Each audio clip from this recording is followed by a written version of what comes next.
What's going on, everyone? Back with another live stream.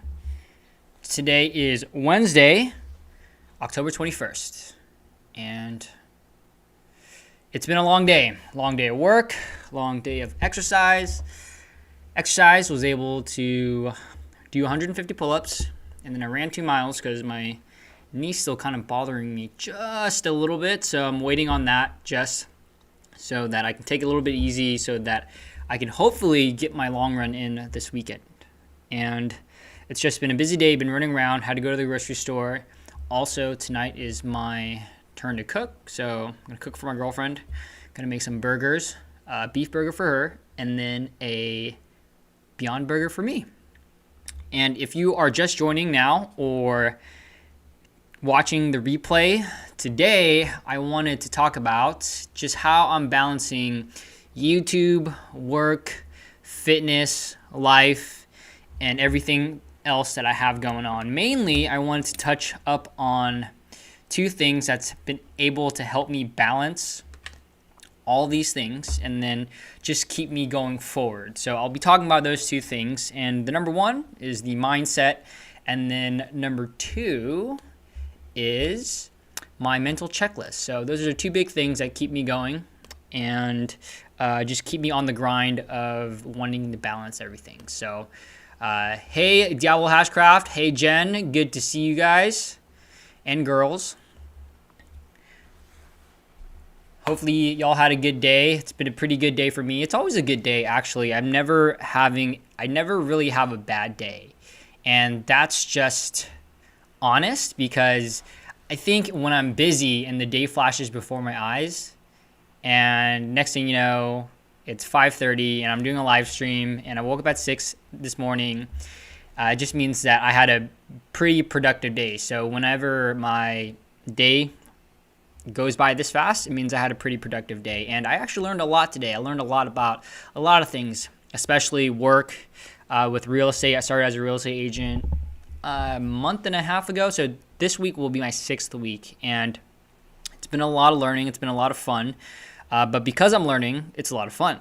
So continuing the learning, continuing the fun, and I can feel myself, or at least feel my brain expanding, and it's slowly getting easier to communicate certain aspects of real estate, especially with, my friends, my family, people that I talk to. And the more that I put myself in there doing the assignments that my mentor gives me, or just running certain reports, the easier that it gets. And then now I'm even starting to see trends, and things are it's kind of like a puzzle. So I'm getting one piece here, and then now I'm able to connect those pieces together, and it's slowly but surely coming together. So I think I have good days and bad days. Our mindset most of the time. Yes, I totally agree. I feel like my mindset takes me pretty far, but also it's that same mentality of is the cup half full or a half empty? And for me, most of the time, I'm a half full type of guy. There are some circumstances where I look at the glass half empty, but it's really rare, and it all comes down to mindset. I totally believe that as well, because someone told me a long time ago, or I read a story, it was 2 people go through the same situation, but they have the exact same situation, and they have 2 different mindsets. And then one comes out the other side just stronger than the other person, because one's more positive and one's more negative. But it's the same situation. So why not just switch our thinking and then come out the other side stronger? I totally agree with that. And that makes sense. You have a good day because you always have a positive outlook. Yeah. What you see is what you get here. And I'm pretty positive. It's really rare. And I think for a long time, I thought positive energy was, just kind of mumbo jumbo, like, okay, but I feel like it's a real thing. And I can't tell you, it's not like I can feel the energy surging towards me, right? But there is just this feeling of positivity of I can conquer this, or I got this, or just a positive attitude when I surround myself with the right people. When I and by surrounding myself with the right people, it's not even necessarily just in real life, but it's over the internet. So I can, the more people that I talk to, especially small YouTuber community, I can feel the positivity from you all, and then it kind of makes my day, or it builds upon my day, and then I always look forward to connecting with you all, because nowadays a couple times a week I'll have small YouTuber meetups, not necessarily meetups, but just meetings or Zoom calls. Or I just had a collab with Brad yesterday from My BS Life, and there's just something infectious about that energy, and then it just keeps feeding and feeding and feeding. So, and it's just one of those things that I believe as well. It's the energy. Your energy is something that you have to keep feeding, and if you stop feeding it, then it can go the other direction. So for me, it's important for me that I keep feeding myself with positive energy. So I know this is getting a little, I don't even know what the word is, I don't even know what the word is, but it's, you know what I mean? It's getting a little not zen, that's not the right word, but yeah. So, I mean, I've never been that spiritual of a person, but I mean, I don't know, like positive energy is a real thing. Positive vibes will take me to a 4-hour 2021 Marine Corps plus fueling, of course. Yeah, Corey, you got this. 4 hours. 4 hours is actually my next goal in terms of running a marathon as well. So I'm with you on that. And good luck to that. Hopefully I know you've been training pretty hard, Corey. So hopefully that goes well, and I'm excited to see the results. And I need to run a marathon soon. I've been itching. I have my first long run was last week in a long time, and I ran 16 miles, and it felt just so good to run longer than 5 miles, because before that, due to the Northern California fires, there was smoke outside. I really wasn't able to run outside very much. So the longest I put in was, I think, 7 miles. So from 7 to 16, and then it's been about 2 months. So it felt good to be out there. And I'm just excited to hopefully my knee heals up, and then I can continue my long runs. Phooey. Phooey, I like that. I pretty much have fueling nailed, possibly a little overdoing it, but that's better than underdoing it, just to have balance on the right amount of water by feel. Yeah, usually for me, in terms of like marathon or even in just a long run, I typically like to, I'll wake up, I'll have a bagel and cream cheese is my go-to, but a bagel, cream cheese, roughly about 300 calories. That's my sweet spot. So 300 calories before my run. And then during my run, I like to run an hour.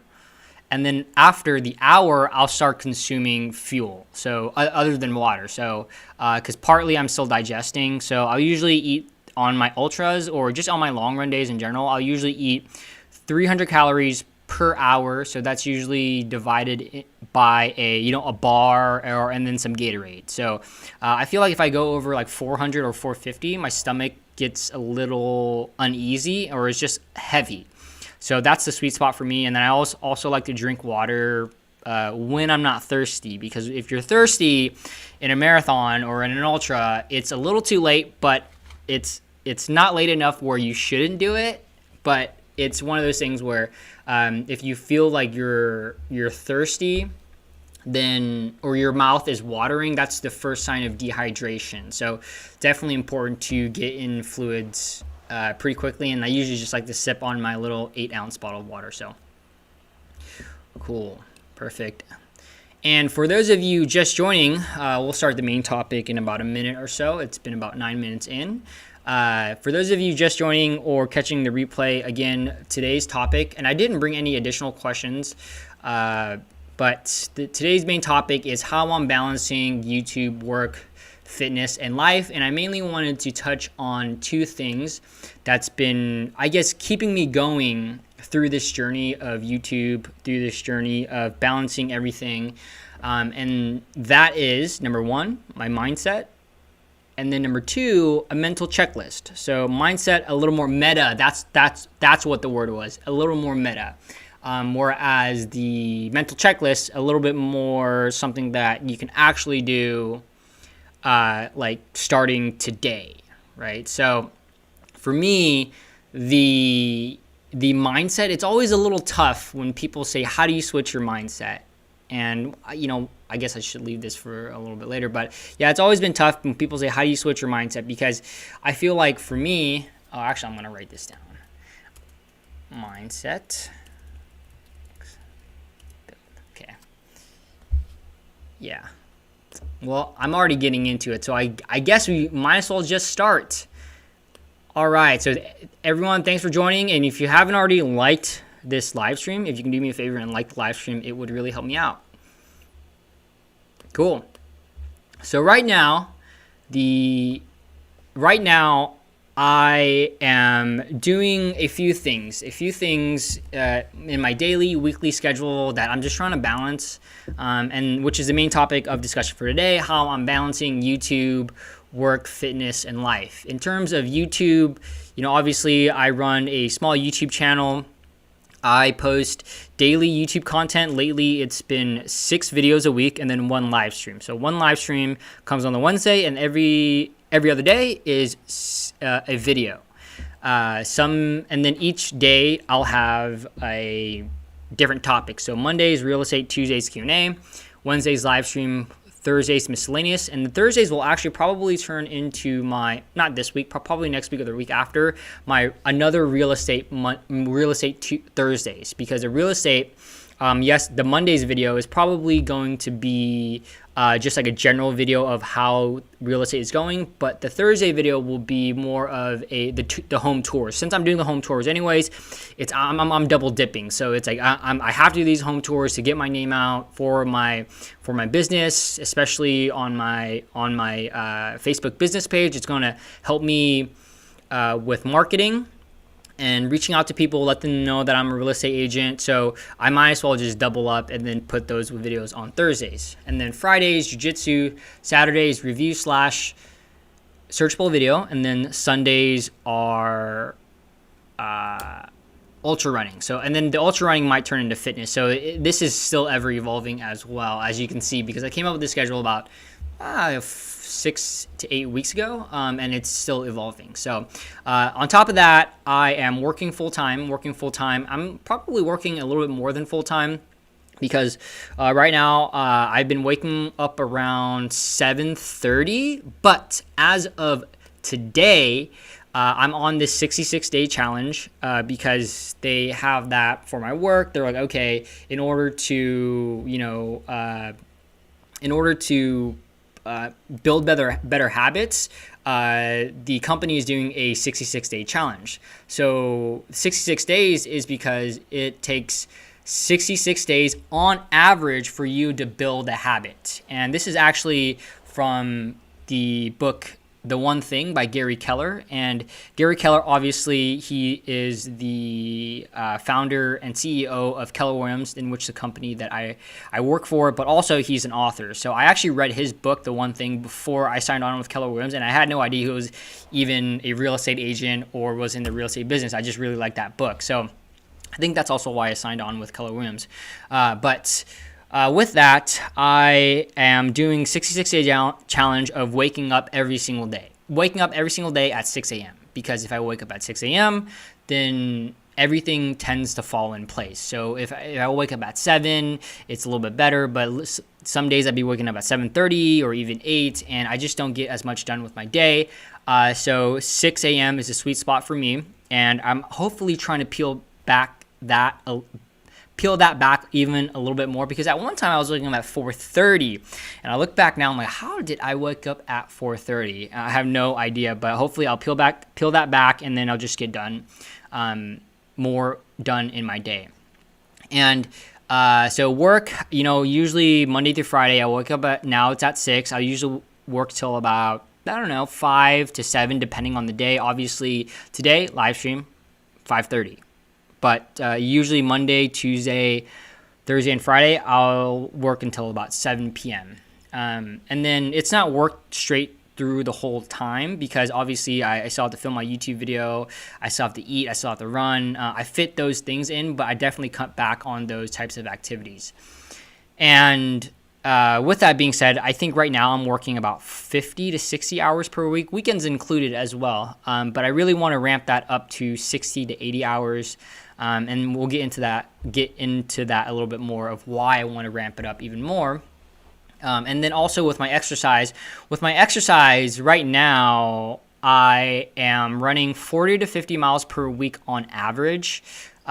So that's an average of a 10-minute mile. So that's, let's say on the upper echelon of 500. So 500 minutes per week of running. So divide that by 60. That's 8, a little over 8 hours of running, right? 8 times 6. Yeah, 48. Yeah, so a little over 8 hours and 20 minutes of running per week. Obviously, I have to warm up and I have to cool down. I have to take a shower, and that all works into it. But I'm roughly running about 8 hours per week. And I'm still doing my pull-ups as well. I have a yearly goal of 36,600 pull-ups, so I've been doing those pull-ups. But I haven't been going to jiu-jitsu because with the whole shelter-in-place COVID thing, I haven't been able to go. But also, I haven't been doing powerlifting as well, because powerlifting for me, it's probably the best workout. Not the best workout. That's a lie, but it's the most taxing on my body. And with it being so taxing on my body, it just crushes me for the next day. Whereas pull-ups and running, it's a lot lower. It's not fatigue seeking. But when I do my powerlifting, I'm going like a 5x5. So it really taxes my body to the point where it drains my energy for the next day. Whereas running, I'm running 50 miles a week, but I'm going at such a slow pace. It's really, really chill. Plus the pull-ups are really, really chill too, so it doesn't tax my body as much. So that's why I've switched to more focus on my pull-ups and running. And so I've touched up on YouTube, work, fitness, and life. So life, obviously, I have a girlfriend. Actually, 4 months. Not 4 months. I'm sorry, 4 years next month. And I also have cats. So in terms of my day-to-day, this is what it looks like on a normal day. I'll say Monday through Friday. Saturday and Sunday, it's a little bit varied. But Monday through Friday, I'll wake up at 6, and then from 6 to about 9 p.m., 9 or 10 p.m., I'll do work, straight work stuff. There's a few classes that I could take in the morning. There's a scripts class. It's not really a scripts class, but what scripts is basically a role play in which they give us something that the buyer or seller would say. So they'll say, hey, I don't want to list my property right now. I want to wait till next spring. Then we have to come back and be able to negate that to drive the conversation. So that's what I've been doing from 7 to 7:30. So that's every day. But then after that, I work on some work stuff still.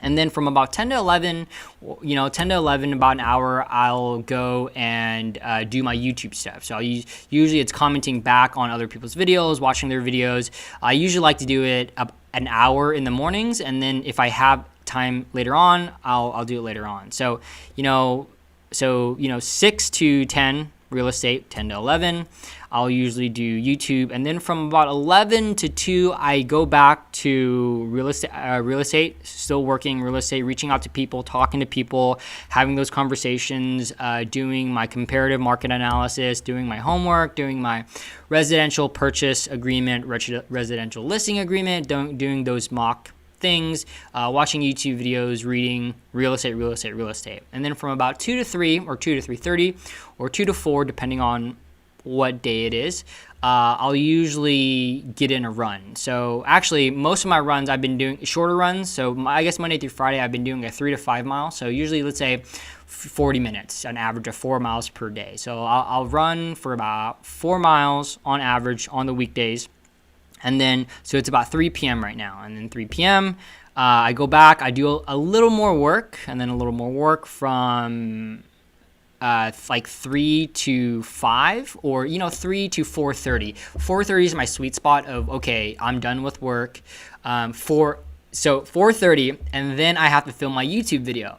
So, and all this is flexible as well. And then from 4:30 till about 6, 4:36, I'll film my YouTube video, I'll edit my YouTube video, and then I'll upload it, thumbnails, everything like that. And then from 6 to 7, I go back to making my calls for work. Because the reason I like to make calls after 5 p.m. is because most people get back home, after a work day after 5. So I really like to make my bulk of my calls, or like at least not a bulk of my calls, like at least talking to people after that 5 p.m. mark, because they're actually home, because I'm not going to be catching them on a bad time or bad day, not bad day, I'm sorry, bad time in terms of, because if I call in the middle of the day, it might be in the middle of the work day, whereas in the day, I usually like to text them. And then from about 7 p.m., I'll hang out with my girlfriend, hang out with my cats, cook, right? So doing all that, hanging out with them until about 10 o'clock. So it's about 3 hours every day. And then 10 o'clock, I like to wrap things up, clean my cat's litter box, do my nightly routine, and then get to bed by 11:30. And then do it all over again the next day. And then the weekend's obviously a little more varied. I don't have the scripts classes in the morning, but it's pretty much looks the same. I might have to go out to a property, do a live video or or shoot a video for my home tour, virtual tour that I'll be releasing that week. So that's what my day looks like. And honestly, with all this, it is.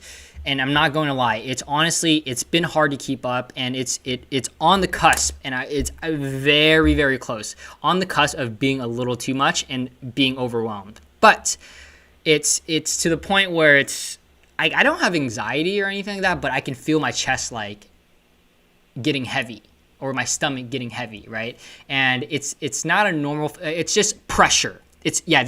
That's the right word. It just feels like I'm under pressure. So if you want to call that anxiety, if you want to call that pressure, but I don't think of it as anxiety, because I've had not anxiety attack. I've had a panic attack, and I've had that once or twice, and that's definitely not fun. But so I when I think of anxiety, I think of a panic attack. So I don't relate that with how I'm feeling right now, and how I'm feeling. It's just pressure.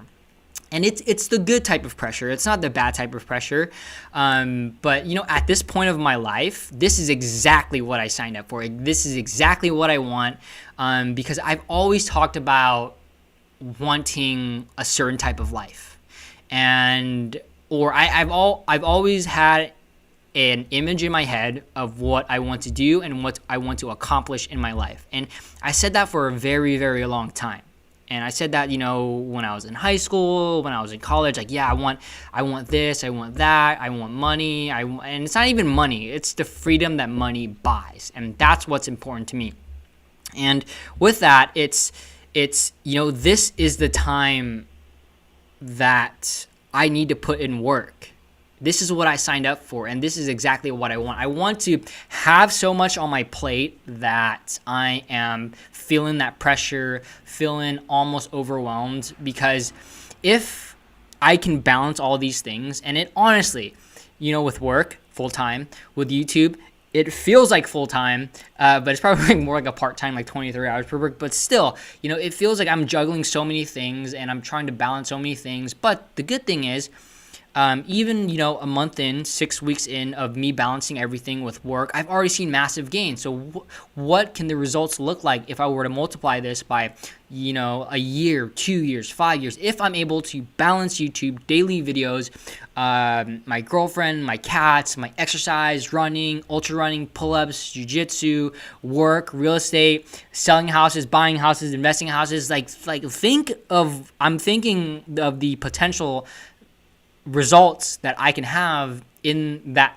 time. So a year, 2 years, 3 years. And yes, it's a lot of work. Yes, it's a lot of pressure. Yes, it's overwhelming. But if I just put one foot in front of the other, analogy here, obviously, with everything balanced on my back, and I get through that, I'm going to be successful. And there's no way that I won't be. And that's the mindset that I have.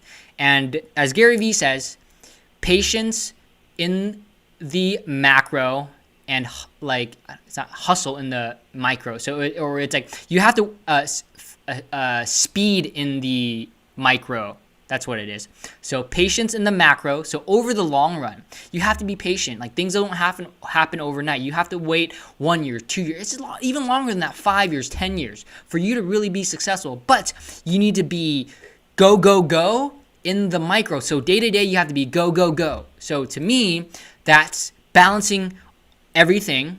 But I need to balance everything daily, put in the work daily, but be patient and wait 5 to 10 years. And it's not even waiting, because waiting is it's not a good reflection or reward, right? Because it's more of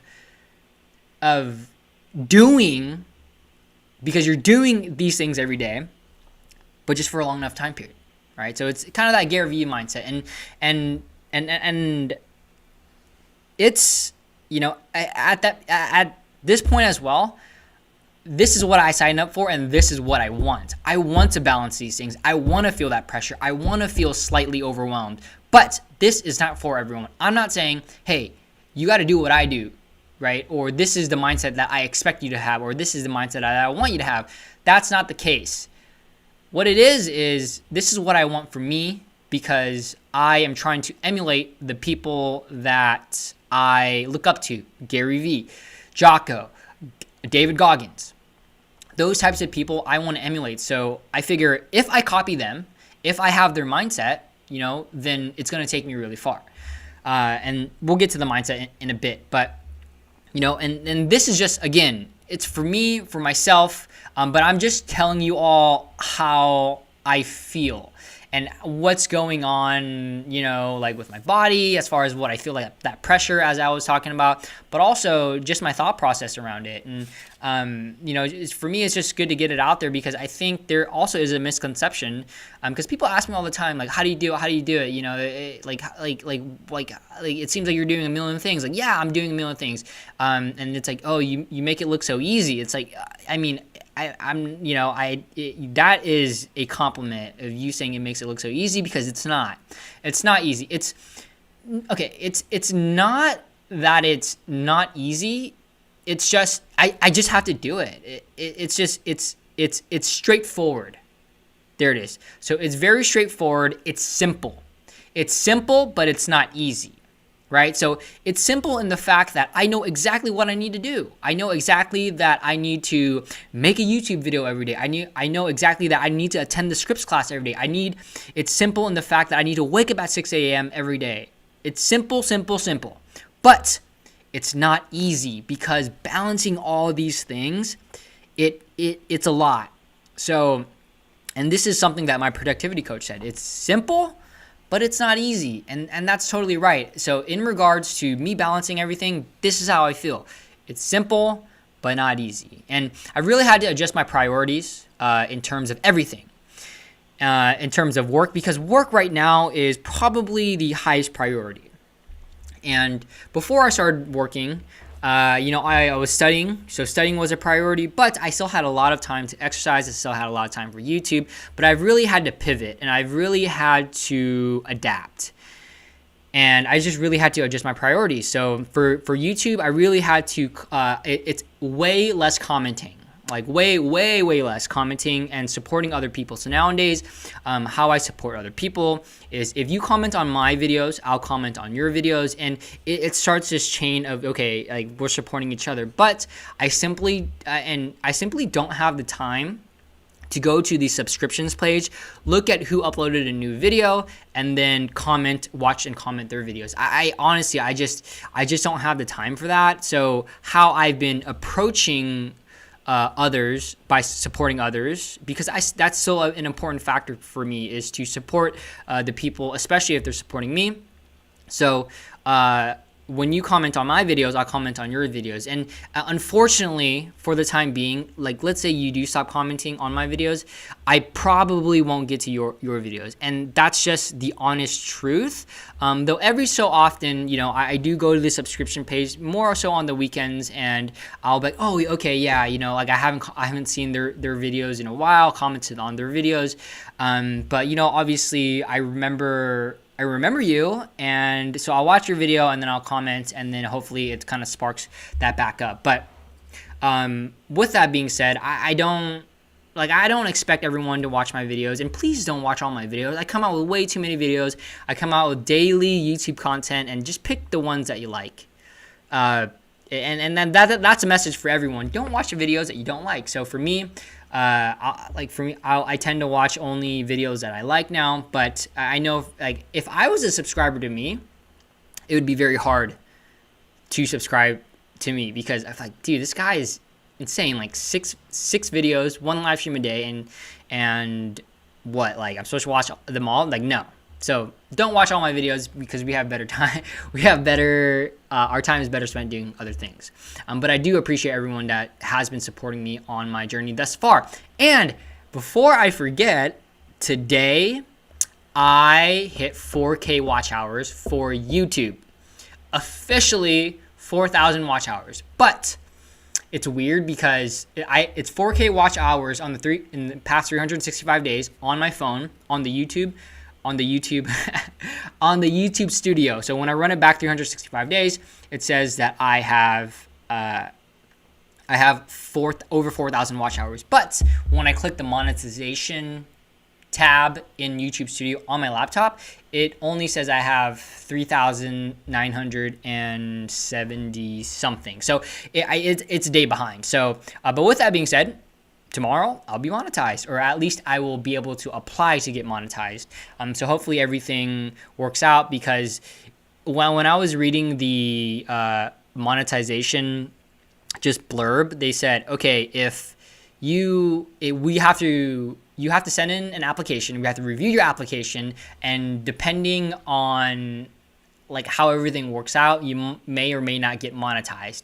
And so that got me to thinking, well, just because you hit your hours and just because you hit your subscriber count does not mean that so it means that you might not get monetized. And so it got me to thinking, well, am I spread out with my content so much that they wouldn't monetize me? But hey, I guess I'll figure it out pretty soon. So perfect. So getting back to it, so I've just really had to adjust my priorities. I've really had to, especially like YouTube. YouTube nowadays, as you can see, it's a live stream. I like doing the live stream every single week because it's way less work for me. I don't have to edit. I don't have to throw a thumbnail. I mean, I do all this beforehand. It's just way easier. So that lightens the load. And then I even lighten the load even more if you notice my videos really short sometimes. My shorter videos tend to be the videos that I do by myself. So like even my real estate videos or my Q&A videos, those tend to be a little bit shorter just because, again, I'm super busy. My longer videos, my 10 to 15 minute videos, or, let's say 8 to 15 minute videos, those videos are either collab type videos. So the collab type videos are a little bit easier for me because another person is speaking, or it's my jiu-jitsu videos. And with my jiu-jitsu videos, I've been working with my friend Drea and with my coach, or my professor. We call him coach, so he goes by coach or professor, so you'll hear me use that interchangeably. But I've been working with them, and then they've been providing the insight. So like with Dre, it's more of interview style. With Coach B, it's more of he's talking about his whatever topic that he's talking about. So it's easy in the sense of I just need to upload that. I don't need to like do anything crazy. So that's been able to lighten my load as well. And that also helps with my channel growth in terms of my watch hours, my watch time, my subscribers. So I'm kind of morphing into more jiu-jitsu related as well, because honestly, not that I am a jiu-jitsu expert, or I'm only a blue belt. And to give you a perspective, I'm probably a first grader when it comes to the belt levels of jiu-jitsu. Like a first grader, like you know the ABCs, but now you're starting to string words together. But jiu-jitsu for me, is more of it's more of a passion for me than running, than pull-ups and powerlifting. I would much rather do jiu-jitsu, but with everything how it is right now with the shelter in place, I can't. That's why I haven't been doing it. But once I do go back, you can expect a lot more jiu-jitsu videos. So, getting back to it with YouTube, I've had to scale back a lot. And also with my exercise, I've had to scale back a lot. As I said a little bit earlier, I haven't like I don't powerlift anymore as much as I used to, because powerlifting for me, yes, it's cool to be strong. But the strength really does not do me any good for my current goals, because my current goals is ultra running, is jiu-jitsu, and then to do the pull-ups. The pull-ups, they don't really help. Like the powerlifting, like squat, bench, and dead, they don't really help my pull-ups. They might help a little bit, but my doing more pull-ups helps me do more pull-ups. So that's why I don't powerlift as much anymore, because it totally zaps my energy, and it's so like I'm so fatigued the next day, because how I approach my powerlifting is I do a 5x5. So 5x5 is a powerlifting strength program. It's 5 sets of 5 reps, and it's very, very taxing on the body, to the point of if I had to like relate it to running, I would say a 5x5 session is probably equal to a 20 to 23 mile chill run, or like a not race pace half marathon for me, but a pretty like a good training pace for my half, if I were to run a half marathon, so 13.1 miles. Because when I do those powerlifting movements, I'm so like fatigued. And before, when I was doing powerlifting all the time, I really wasn't that sore because I was doing it all the time. But nowadays, if I do a powerlifting session, I am deathly sore. So that's why I've scaled back on the powerlifting. I've just had too many goals, because at one point my goal was to try to hit that 477-pound deadlift, which in hindsight, with work and with jiu-jitsu, or not jiu-jitsu, with running, with everything else going on, just not likely. But definitely something that I am aiming for, especially once I complete my 50 and my 100 miler by the end of this year. Then I'll be able to switch to powerlifting, because for my 50, 100 miler, and also my pull-ups, they're more of just this year's goals. But then once I complete those, then I can switch to powerlifting. So I've had to scale back in terms of that as well. And so just scaling back on everything, and then more work. And I've already expanded my normal schedule. And right now, I'm going to take a drink of water, because I've been talking for, I think, like 40 minutes straight, 37 minutes. Awesome. And if you can do me a favor, for those of you who are just joining or are here and haven't liked the stream yet, if you can do me a favor and like the stream, it would really help me out. So getting on with it, me balancing YouTube, work, fitness, life, had to scale back, had to adjust.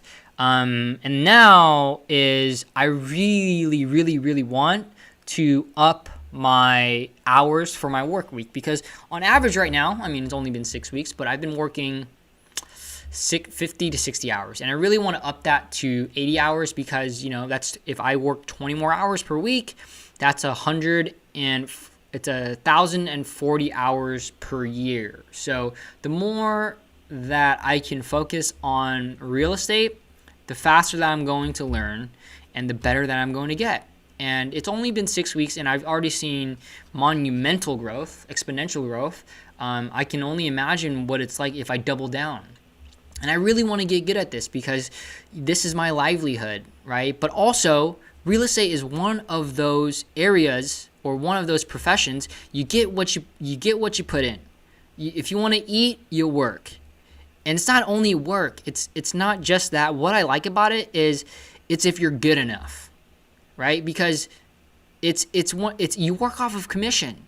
So if you're not good enough, if you're not making enough calls, if you're not converting enough people, if you're not talking to enough people, then you'll hit a plateau, or you won't make money.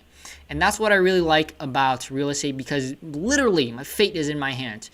Like, this first year, I might not make any money. I might not make any money next year. But if I've come to terms with real estate, and with anything else, with anything in life, really, if I don't make it, it's because I'm not good enough. Like, I'm okay with that. I'm okay saying that, because I'm not.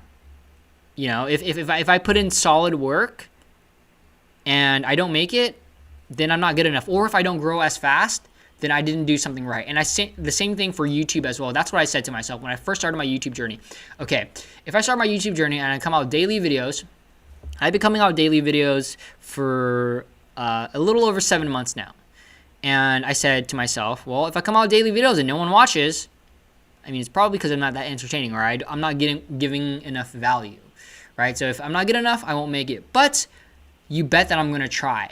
But the amazing thing is when you try, it all works out, because there's no way that if you like really put in the work that you're not going to get at least a little bit of results. Like, yes, you have to work hard, but you have to work smart. You have to be adaptable. There's a lot that goes into it, but that's part of the game.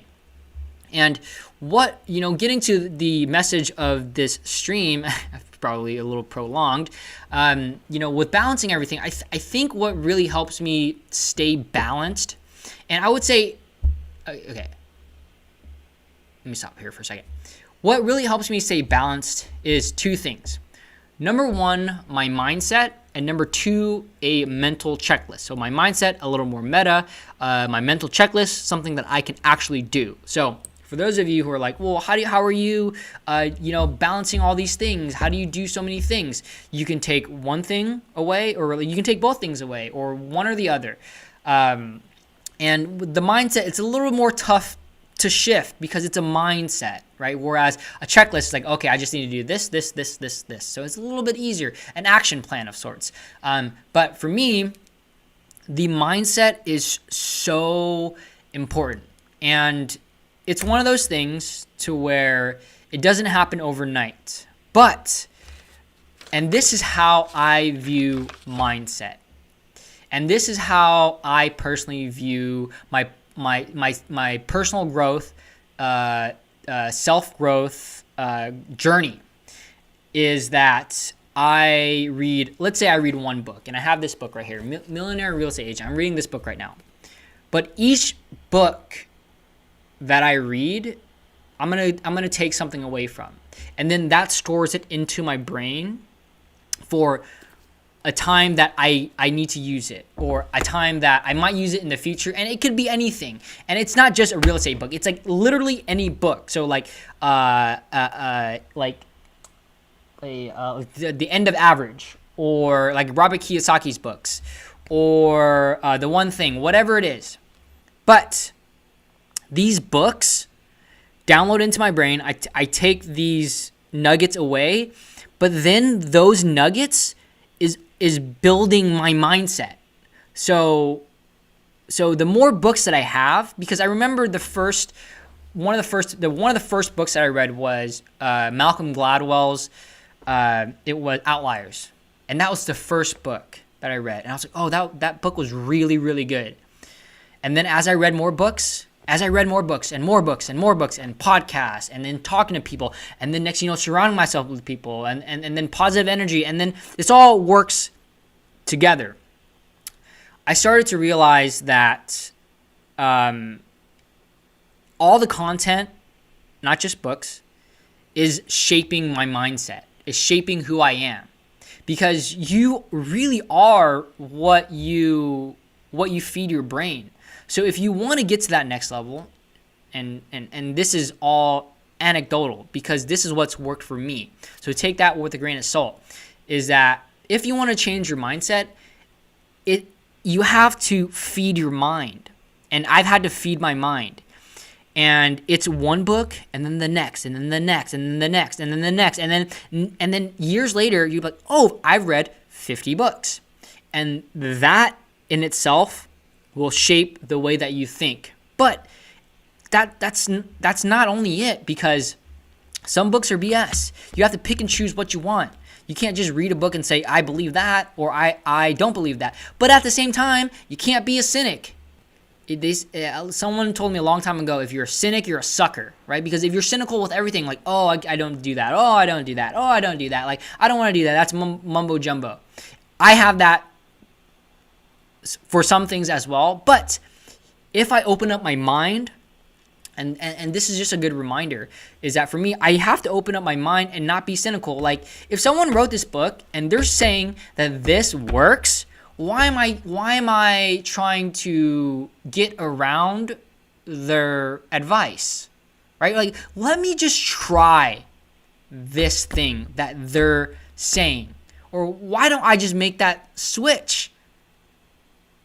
Right? Because I think a lot of times when we read books, when we consume content, we like, yes, it's important to pick and choose, but it's a counterbalance with don't be cynical, right? So it's a little bit of balance, and you have to use your judgment and your gauge in order to gauge what's going to be right or wrong for you.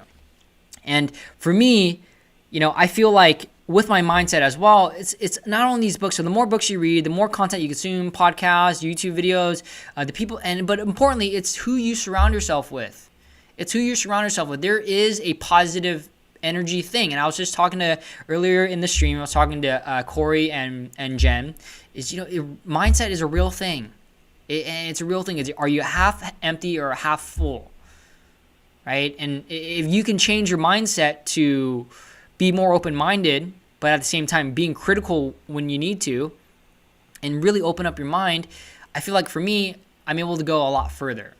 And with that being said, I also think that nourishing your mind, feeding your mind, it's something that you need to do often. You need to do often. You can't just say, I read a book, I'm done. I watched a YouTube video, I watched a documentary, I'm done. No, it takes constant feeding. It's the same thing as if you were to feed your body, right? If you want to get in shape, you can't just get in shape and then have a six-pack and then stop doing what you did to get that six-pack. That's not how it works. If you want to keep with the positive mindset, then you have to continue to nourish it. Same thing as you would with your body. And tying this back to how I'm balancing my mindset, because it's the growth mindset. I think I probably, now thinking about it, I probably went on a little bit of tangent of did I really answer the question or not? But with the mindset, tying it back to how it's helping me balance, right? Because it's not really a balance, because I think balance is a wrong word. Because to have something completely balanced, like let's say this pen, right? So I'm not going to balance this pen, but if I were to balance this pen, like let's say it was balanced like this, it would have to be 50% of the weight this way and then 50% of the weight that way. But that's not how life works. You can't be 100% balanced, or like your energy is 20% here, 20% here. It can't be 20% in 5 different areas. That's not the way that it works. So it's more of, okay, it's 80% here and then 10% here, 5%. That's more of a realistic, the way that I like to think about it. And with my mindset, it's a growth mindset, all this, but also it's the acceptance, right? Like I have accepted that this is just going to be my life. Like I'm just going to be tired all the time, And something that stuck with me a long time ago is, when you're running ultras, like you're hurting, you're running those ultra distances. It hurts anyways. You might as well just keep going. And that's the same thing with my mind. It's like, well, I'm tired. I feel pressure almost to the point of being overwhelmed, but I just have to keep going and I accept it. And again, this is what I signed up for. This is what I want. In order to live an extraordinary life, you have to put in extraordinary work, in my opinion. And it depends what type of life that you want. If you want your life and what you want and your goals or the work that you put in should be a reflection of what you want in life. So for me, I want a lot in life. So I know that I need to put in extraordinary work to get those extraordinary results.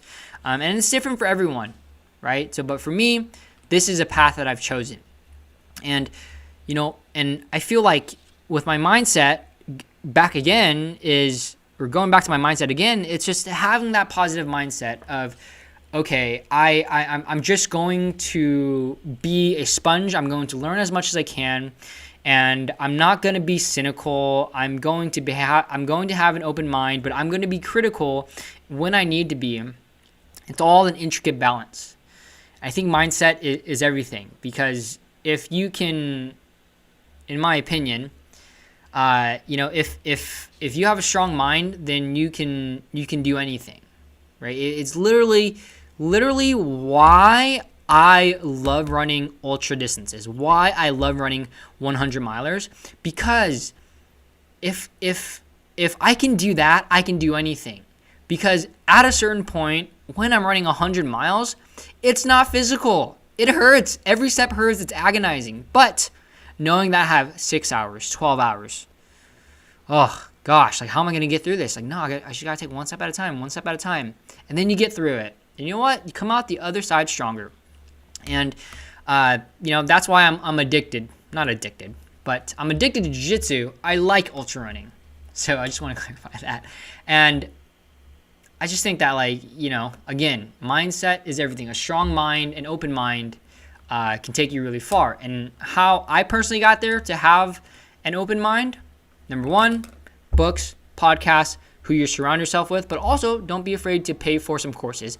I paid for a Tai Lopez course, and I paid, admittedly, a lot of money for it. I paid, I think, $3,500 for a self-development course.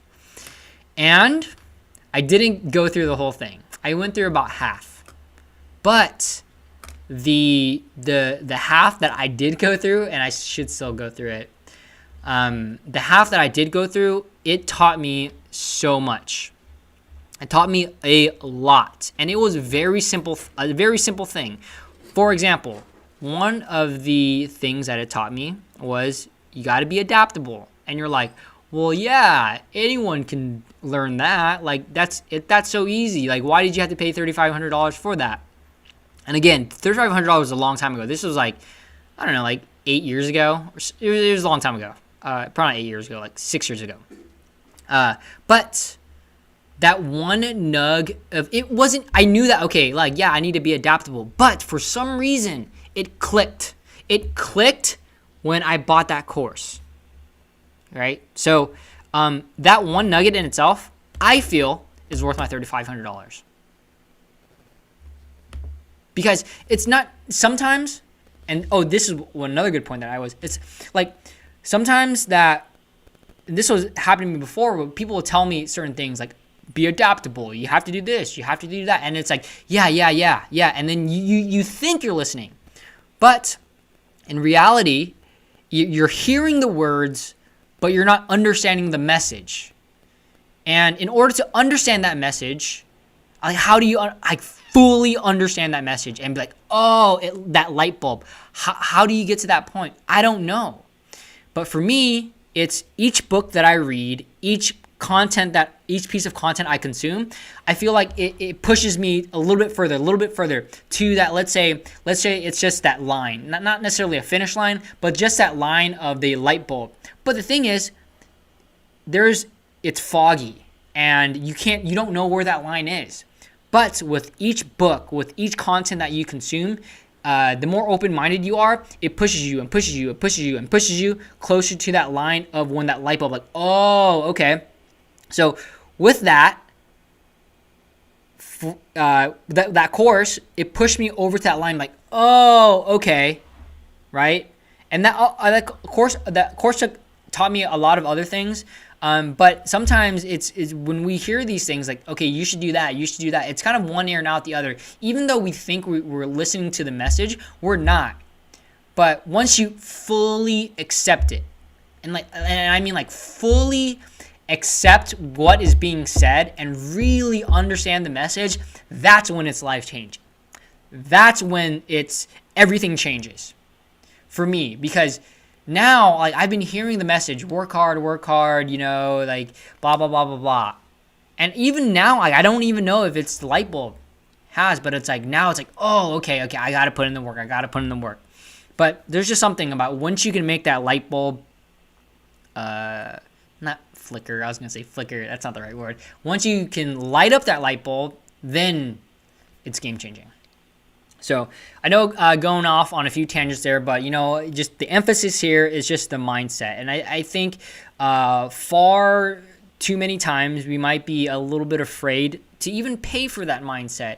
But the way that I look at it is a book, a book, let's say a book can cost you $100, and you're like, yo, $100 for a book? I'm not gonna pay $100 for a book. But that book can give you a lot more value than those pair of Nikes. And I'm guilty. I'm a Nike guy. But like the book, if I read it and if I fully accept the message, it's going to give me a lot more benefits, especially to my mindset, than the pair of Nikes. So nowadays, I'm not afraid if it's an investment in myself, I'm not afraid to buy that thing. So especially books. Cool.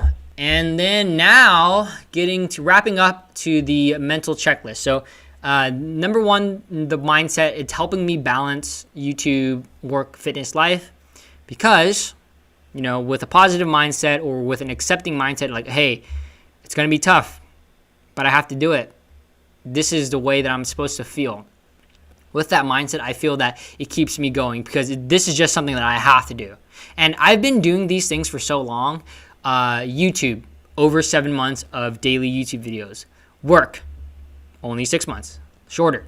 Fitness, I've been doing fitness, and I do doing fitness. What's with my words? So I've been running every day for almost 7 months straight, every single day. But also I've been doing fitness for a long time. So now these days, as I said before, like 66 days is to get a habit on average. So it's 18 to 254 actually, but 66 days on average for a normal habit. So the harder something is, it's going to take longer for it to stick. But just go with the 66. So I've been doing these things longer than 66 days. And they've been so ingrained into my life that it's just like me breathing. It's just like me waking up, brushing my teeth, doing my normal things. It's just built in. It's literally just built into my day. And it's just built into my day. I think it's, once you do it for long enough, it just becomes habit. And getting back to it is the balancing. So, okay. Number 2 would have to be the checklist. So my mental checklist. Oh, that's where I was going. So my mental checklist. So because I've been doing a lot of these things every single day, YouTube, fitness, life, work, it's built into my day. But because it's built into my day, I don't have to write it down anymore. But at first, you might have to get something to be a habit, you might have to write it down first. So I would advise writing it down. But once you do something for long enough, I now have a mental checklist of non-negotiables that I have to do every single day. And those non-negotiables are how I am, like, my non-negotiables is exactly what I'm talking about in this live stream. YouTube, work, fitness, life. I have to do all 4 of those things every single day. YouTube, I have to. It's so ingrained into my life that it's just on my mental checklist. So if I don't do it, a YouTube video, it's like, I feel like terrible. So I haven't skipped a day yet, but if I do, I'll feel terrible because I felt that way because if I don't exercise, I feel terrible. I just need to do some sort of exercise. So I have this mental checklist of what I need to do. And first starting off, in order for it to become a mental checklist, because when it's not a habit, it's not going to, you shouldn't put it on your mental checklist, because a mental checklist for me, I've been doing it long enough that it's just ingrained and it's like, okay, I have to do that. I have to do that. And those are my non-negotiables. But in order for you to get to the point of it being a non-negotiable and it being on your mental checklist, you first have to make a checklist. So I would advise, and I used to do this when I was first starting out on my fitness journey, I would journal. And I need to get back to journaling because I don't do anymore, or I'll at least write down the night before. I'm going to wake up at 6 a.m. tomorrow. I'm going to exercise, right? Or not journaling, it's, journaling the night before so that you can, get it done the next day. And then the next day, I would have a to-do list. And I'm a huge fan of to-do lists. So at the beginning of the day, something that I started when I first started working as a recruiter 3 years ago, my first job as a recruiter, not my first job, but my first recruiter job. we had to do to-do lists. And the to-do list really, really helped me. So that's just something that stuck with me. So if you're looking to get stuff done and you're not a to-do list person, become a to-do list person. Like, just write things down in the morning of all the things that you need to do, and it's a running list. So like for me here, as you can see, this is just like my worksheet, but I have a to-do list from this morning. I have questions. I have it all sectioned out, but most importantly here, my to-do list. And I have to get those things done no matter what. So first, starting off, in order to make sure that you get things done, put it on your to-do list. And it can be very simple. It doesn't need to be anything too crazy. You can say track my macros, or walk 1 mile for the day, right? But you also don't want to have I would say a to-do list is a bad depiction of what I'm trying to say, or a bad just not an accurate depiction. Because a to-do list, you can let it run and run and run, because you can have 30 things on your to-do list. But I try not to have too many things on my to-do list. It's more of a priorities list. So it shouldn't be more than, like 10 things is already way too many. I think 3 to 5 things of like, I need to do this. Like, I need to do this. Because once you start getting over 5, you can really start bleeding into, well, it's just a to-do list, and I might get to that and I might not get to that. So I tried to have a priorities list. That's better. That's a better word for it. So, and then also something that's really helped me stay on top of everything, time blocking. 2 things. Waking up earlier and time blocking. If I wake up earlier, then I have more time in the day. I can get more done in the day. And then time blocking, cutting yourself off at a certain time. And I time block literally everything that I do. Not everything. Mostly everything that I do. So especially with YouTube comments, have to time block. Because if I don't time block, I can get sucked in and keep going. Nowadays, I'll also time block my exercise because I have so much work to do. But I used to not time block my exercise, and I could go on for hours and hours and hours. But now it's like, okay, I have an hour, I got to run, and I got to do my pull-ups. So today, like for example, today I ran 2 miles, and I had to do pull-ups. And I was okay, I'm going to try to keep it under 45 minutes. So because before, if I wasn't time blocking, I'd be like, okay, I can be on my phone, and then I just not as productive or get much stuff done. So to wrap this all up, I can't believe I just spoke like 50 minutes, 53 minutes on that. That's how I'm balancing YouTube, work, fitness, life. I know I kind of went on tangents here and there, but all in all, mindset over the checklist. But if you need something to start off with, a priorities list is good, 3 to 5 things, and you can, that is very, very powerful tool. At least for me it was. And if you could do me a favor, before I get to the comments, if you can like this stream, if you haven't already, it really helped me out. I'll take a drink of water, and then I'll get to the comments, and then we'll call it a day, because it's already been a little bit over an hour. I didn't bring any extra questions, so I'll just interact with you all. If you have any questions for me, respond back to comments, and we'll go from there.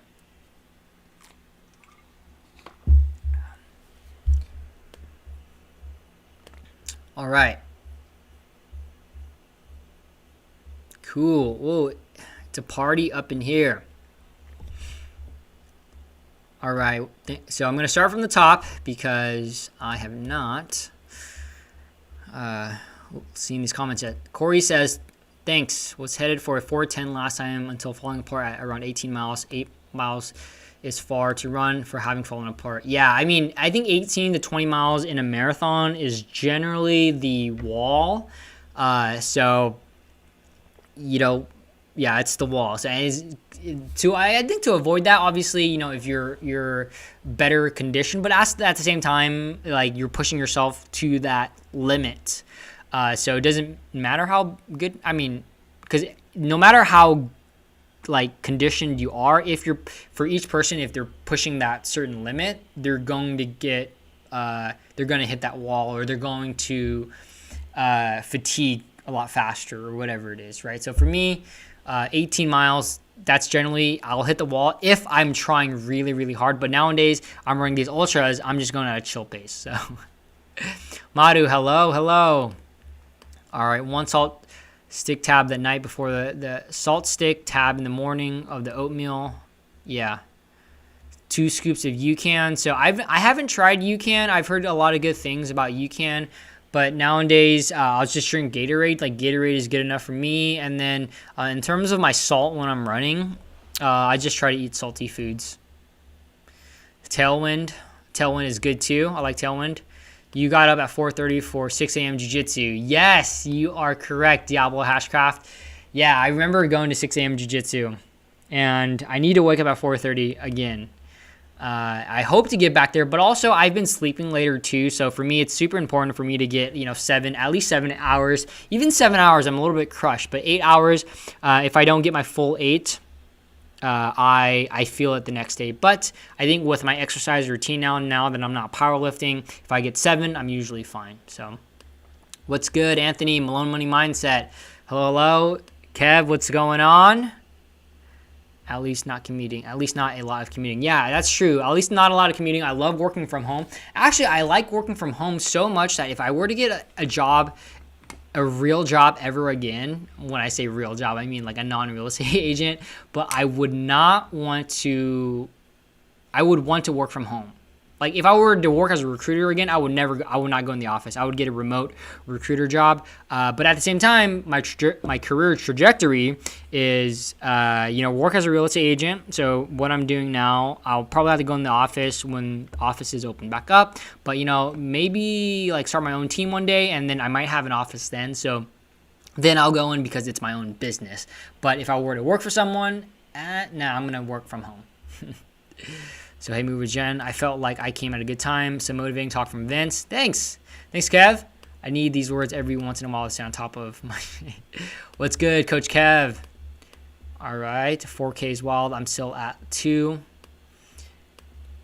Run from Grace. Hello, Anthony. Okay, let me speed through this.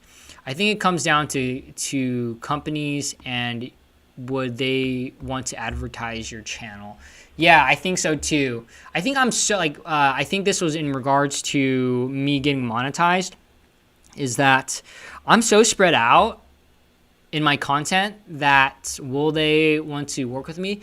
But at the same time, like it's a weird thing for me because I started this YouTube journey to really just document my life and document my journey, and I want to talk about what's going on in my life and everything. All my YouTube videos, it's literally what's going on in my life. So it's not like I'm making these videos and I'm not going to jiu-jitsu, or I don't like jiu-jitsu, or I'm not running, or I'm not doing real estate. I'm just interested in so many things that I want to talk about it all. But the good news is that I come out with daily content. So if I don't have one day, I can have the next day to do something else. But who knows? I might niche down, however you want to say it. I might niche down in the future. If that happens, I'll probably go jiu-jitsu and fitness.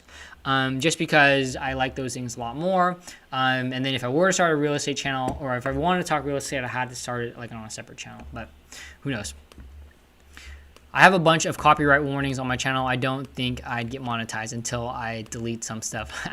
Yeah, so I used to make my videos with music. And I stopped making my videos with music because I was like, well, when I get monetized, I want to be able to like monetize it. Even though I know the non-copyright music, it says that it's okay to use, but it still says copyright claim. So I go, oh well, I only use those videos sparingly. That music sparingly if I really need to, but if I don't need to, I won't. Especially nowadays, if I have a Q&A, I won't do it. Live stream, I won't do it. But also like my pull-up stuff, my vlog type videos, I'll do it just because. My vlog type videos aren't searchable, but if I'm doing a jiu-jitsu related video, definitely no music. And then if I'm doing a real estate video, or even a searchable slash review video or ultra running video, I typically won't do a music. Even the copyright free, that's what they say. So Coach Kev says, Kev, you're good. I think it's all about once you hit that number and adjusting accordingly. Brian Fitz, good to see you, my friend. I know, but it's in the back of my mind. Yeah, I need to get more into squats and deadlifts. My wife says I'm getting frog butt. Frog butt, that's funny. What do you think of just a few compound movements like a clean squat press, plyometric jumps, and burpees? So I'm a big fan of compound movements. It honestly just depends on your goals, right? So for me, my goal is ultra running and jiu-jitsu. I don't really need compound movements. You know, I mean, if I were to swing a kettlebell, maybe it would help, you know, and that's just the Joe Rogan side of me talking, because I know he does jiu-jitsu and he's a big fan of the kettlebells. Kettlebells are great in terms of just overall general fitness, and I think again, it depends on your goals, but if your goal is general fitness, I would say personally, I like compound movements, but I don't like certain ones. I'm not a fan of the clean. I'm not a flan. I'm not a fan of cleans. I'm not a fan of jerks, or even a clean and press. I'm not a fan of those. And the reason why is, personally, and this is anecdotal, I can't do those things correctly. And if I mess it up, if I mess up the form and I'm going too heavy, I'm going to hurt myself. And the risk versus reward for the average person, I don't think is worth it on a clean and jerk or a clean and press. Then again, going back to your goals, if you're an Olympic weightlifter, if this is what you do and this is what your goals are, great.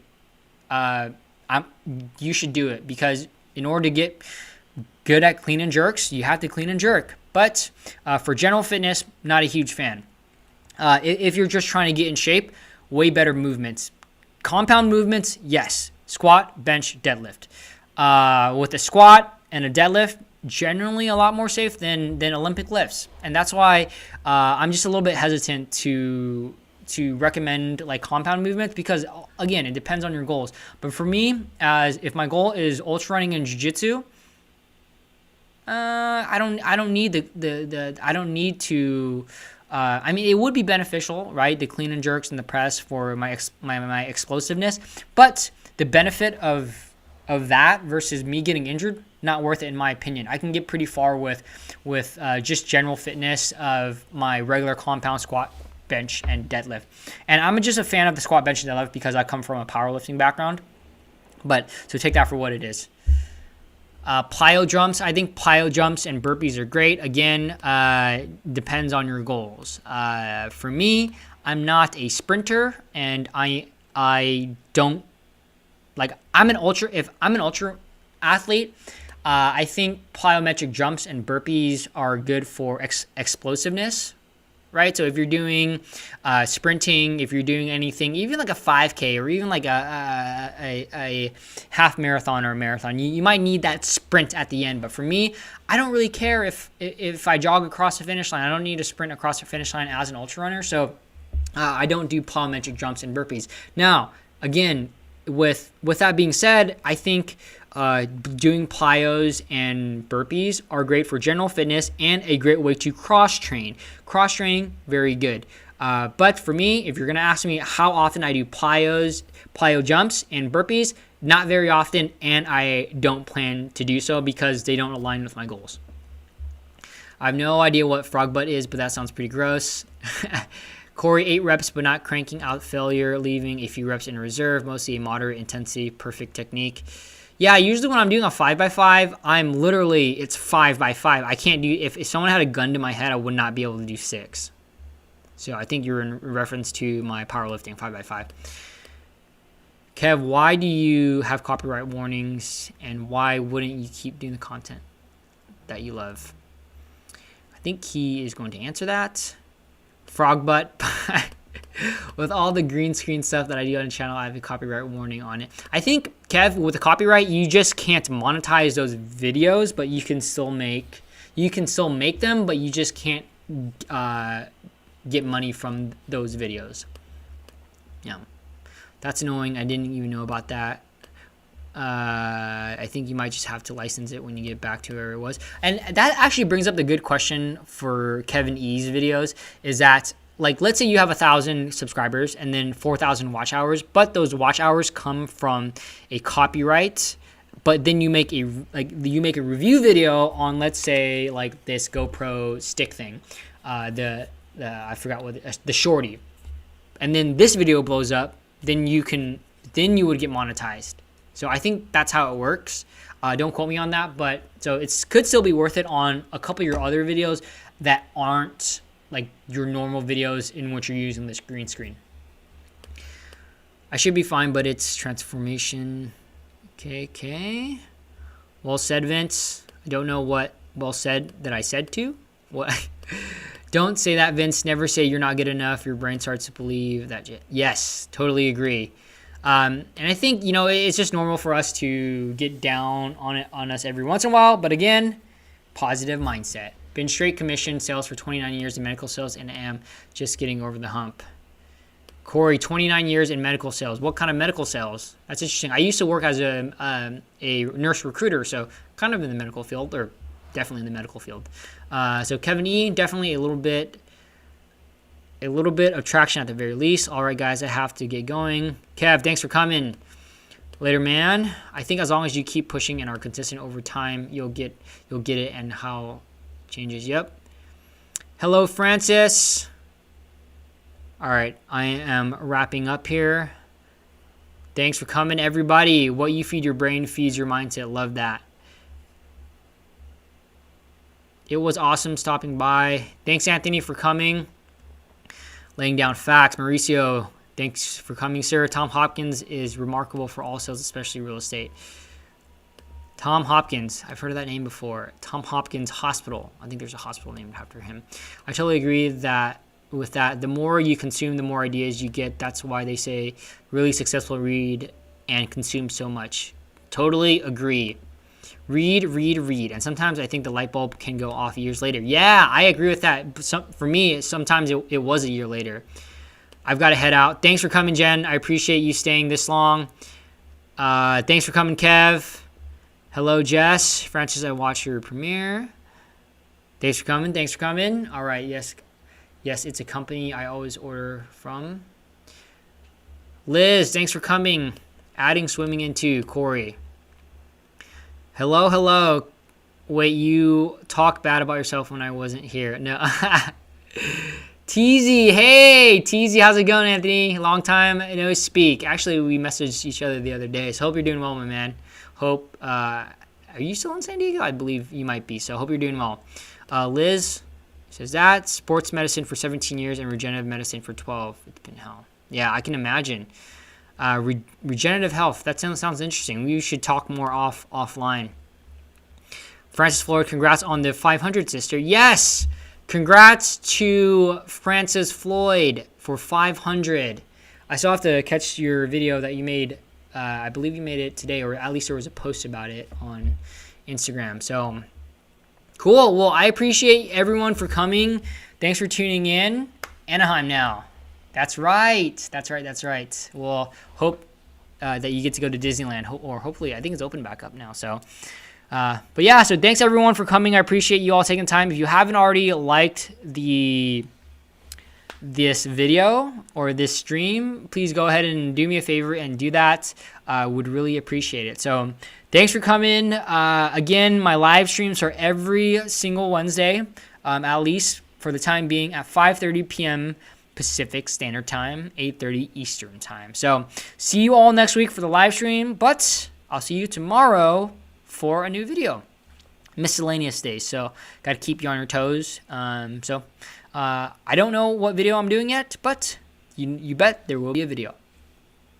Have a great night, everyone. Peace.